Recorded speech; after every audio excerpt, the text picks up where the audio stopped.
1. This literally happened a few hours ago. Still a little shaken from it all. So my buddy and I were just chilling at his place studying chemistry, with the NBA finals on the back. Was still a very productive day.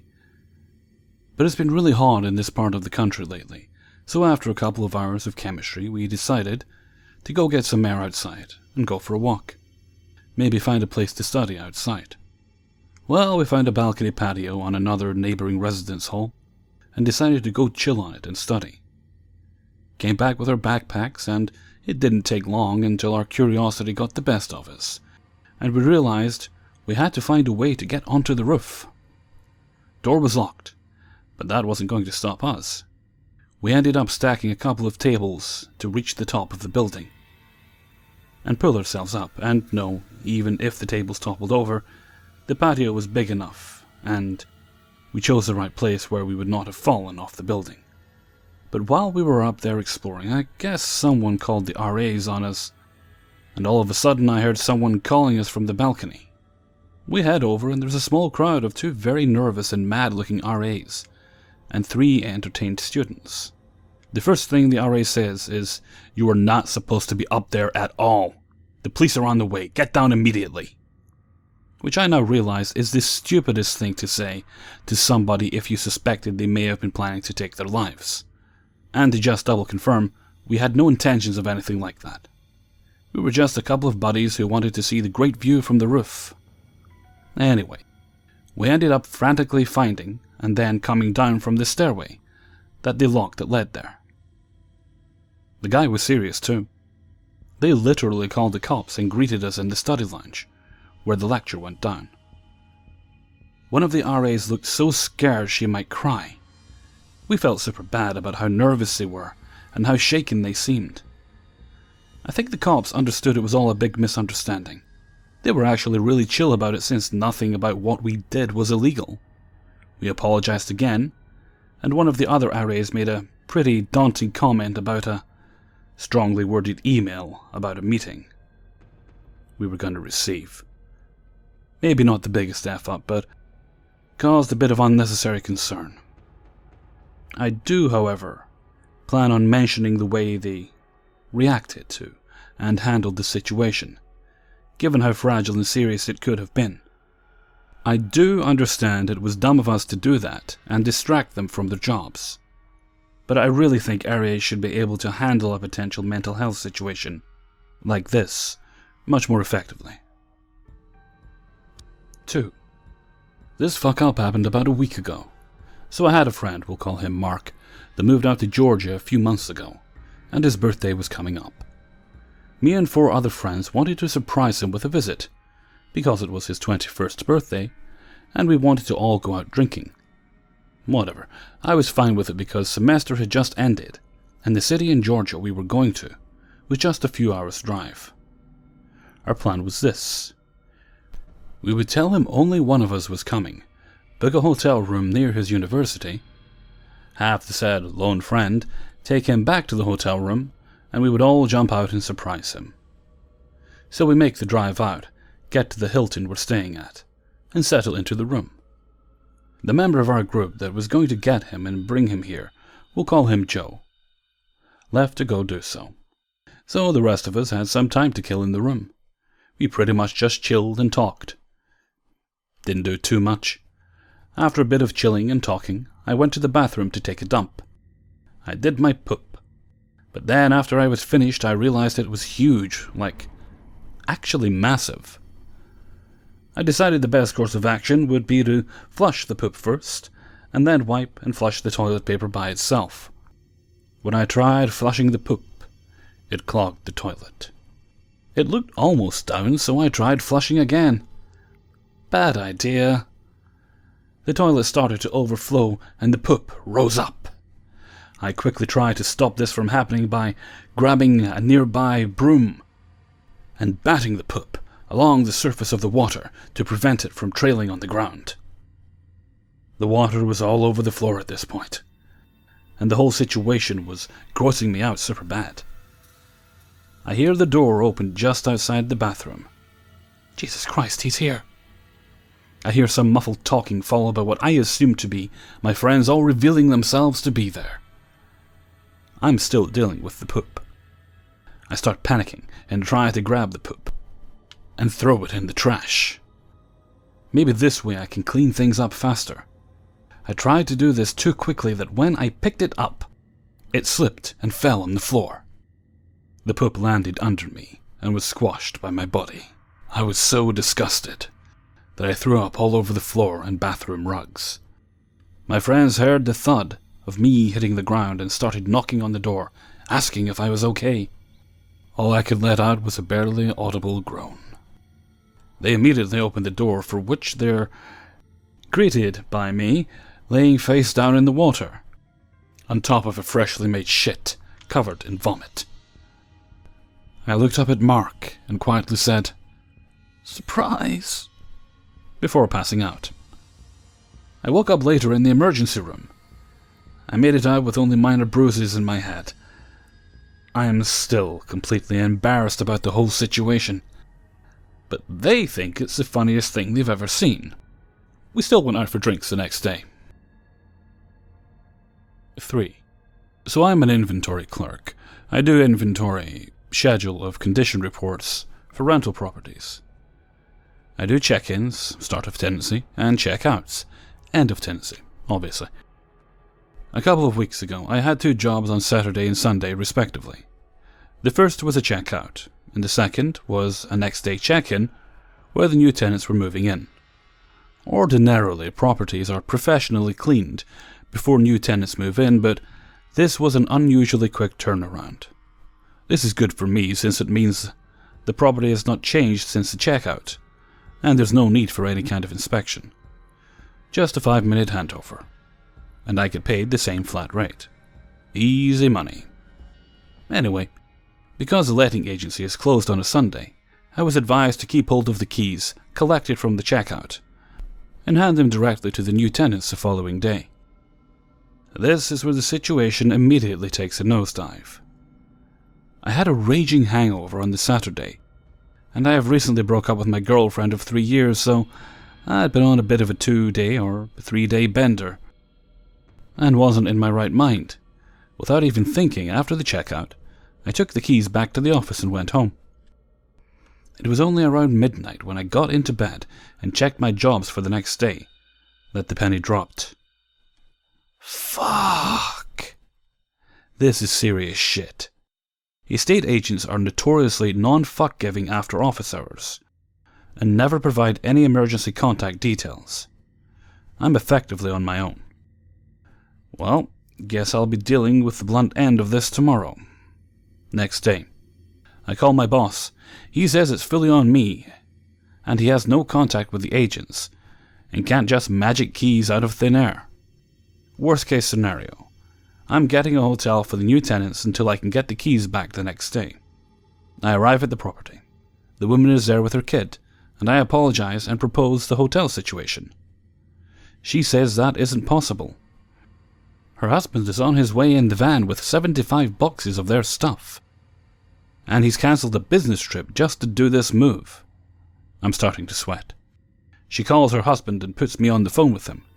He's going fucking apeshit at me, and all I can do is apologize, take all the blame, and tell him I don't know what to do. He's saying, "Well, where do you fucking live? Because if we don't get in today, that's where our stuff is going, and that's where my fucking family is staying tonight." My nerves are so frayed at this point that I'm on the brink of tears. My only option is a locksmith. I call and get an emergency Sunday quote of about £200, roughly $290.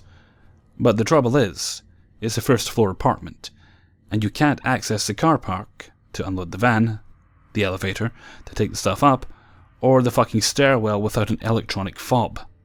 You know when something goes wrong, the one thing just becomes everything like a fucking chasm of shit you're falling down. And you try and grab the walls, and they break away, and shit gets in your mouth and eyes, and you just keep falling. This is that. Okay, so now I tell the locksmith I'll call him back, provided I can somehow convince the first resident I see exiting or entering the building to let me use their fob. without any credentials or proof of who I am, to access the rest of the building. Around 45 minutes have passed at this point. So much for the 5-minute job, eh? After some sweet talking, I finally convinced the third guy I encounter to let me use his spare. He says he'll go upstairs and get it. Part of me is convinced he won't come back. But after about 10 minutes, what the fuck are you doing up there? He returns, and the new tenant is exchanging a few words with him. Meanwhile, I'm leaning on the vacant concierge desk, head in my hands, trembling slightly, facing the thought of the excessive locksmith fees that I honestly cannot afford, dreading being confronted by the husband when he arrives, eyes clenched shut. And I open my eyes. On the desk, tucked under the counter, is an envelope, with the first line of the apartment address written on it. My heart begins to race. I abruptly bark, "What the fuck is this?" And the current resident, new tenant and her kid, wheel around to face me. I tear open the envelope. It's the fucking keys, oh my god. The goddamn letting agents had acknowledged my fuck-up, dropped the keys off for me, and hid them out of plain sight for security reasons, and not contacted me to tell me.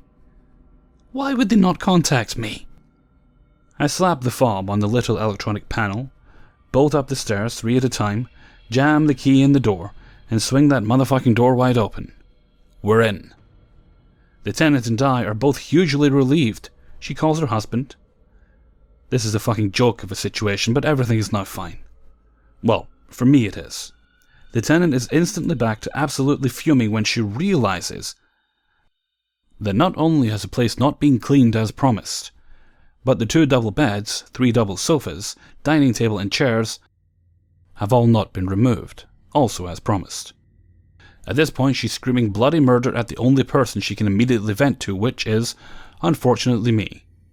All I can say is, look, I'm really sorry, but none of this is my responsibility anymore.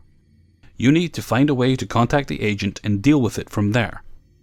I really need to go. Bye. And hightail the fuck out of there before her psycho bastard husband turns up. A few hours later, at my last job of the day, the tenant moving out left a bottle of cheap shitty Tesco brandy in their cupboard. I don't even like brandy, but by God, I still took it to my friend's place later on and drank the lot. 4. So every year as part of my job, we take in a large fair and show off our products outdoors to lure in more customers. I work this show every year. Generally it's cold, windy, and exhausting. It also lasts 2 days. By day 2, having worked 12 hours in the cold wind the day before, I'm pretty exhausted. I've slept about 6 hours, and I'm still drowsy. I arrive ahead of most folk, and as nobody else seems to be doing it, I figure I'll put up our banners before the punters start to arrive. I have 3 people around me, Jen, Ben, and Sam. Jen's pretty nice. She gave me a lift up to the fair, but tends to panic a lot. Ben is also pretty nice, though a little more awkward to communicate with. I'm pretty sure Sam hates my guts. Everyone's guts, actually. Sam's a dick. I'm 5'7", not too short, but not particularly tall either. Unfortunately for me, this banner is pretty tall, so I scroll up the banner and then try desperately for about a minute or so to stretch the extra half-inch I need to hook the banner onto the supporting pole at the back. I look pretty ridiculous doing this, and Ben and Jen approach to watch my antics. Finally, I hook it on. Or so I thought. As I step back from the banner, it suddenly slips off the edge of the pole, and the whole thing snaps down in an instant, the metal edge of the banner slicing down over 2 of my fingers, specifically the area at the bottom of my nails, spraying blood over the banner, and Jen and Ben, who were standing just behind it. Sam cracks up with laughter. Fucking dick. This sets Jen off, who just outright panics, repeatedly asking me if I'm alright. I think I was in a minor amount of shock, cradling my fingertips as they quickly started to bleed, far more than I am at all comfortable with. Ben seems more concerned about the blood on his shirt and our banner, and vanishes into the back of our tent to clean himself off. Sam's still laughing at my pain at this point, which snaps me back to reality long enough to do something about my wounds. Fortunately, I've had some very basic first aid training, and quickly go about patching up my wounds. But it gets worse. Though I'm in a fair bit of pain, I'm content to quickly forget this fuck up and move on. Jen insists that I go find the fair paramedics, but there is a lot of work to do, and in my tired state I guess I didn't think the cuts were that bad. But after a minute or so, Jen points out that I'm bleeding through my bandages. A lot. In fact, I've been dripping around the tent the entire time. Blood is on the floor, on the work surfaces, on my computer keyboard. Blood is pretty much everywhere. The punters have arrived, and we can't let them in because of the bleeding, tired maniac that is me. Jen is panicking. Ben is panicking. Sam is laughing. All work has stopped. Ben's technically my superior, so he finally tells me to get out of there and find a paramedic. I hop to it. Jen kindly accompanies me, as I try to desperately put some pressure on my fingertips to stop the bleeding, become more and more nervous as time goes on. Finally we find a paramedic, and they quickly lead me into the back of an ambulance. They pull off my hastily applied bandages to reveal what I am imagining are the bloody remains of my appendages. Only to find 2 cuts. Sure, they're deep, and they'll probably scar something fierce. But they're not paramedic serious. Just serious enough to bleed a whole lot. Fortunately, the paramedics find it somewhat funny. We get pretty bored here, they say. How would you feel if you went a whole day and nobody visited your tent? After a bit of disinfectant and pressure to stop the bleeding, they fit me with 2 cute little plasters. Naturally, Sam cracks up when I return with 2 small plasters on my fingers. And I am now the guy who went to a paramedic for a boo-boo. Sweet. 5.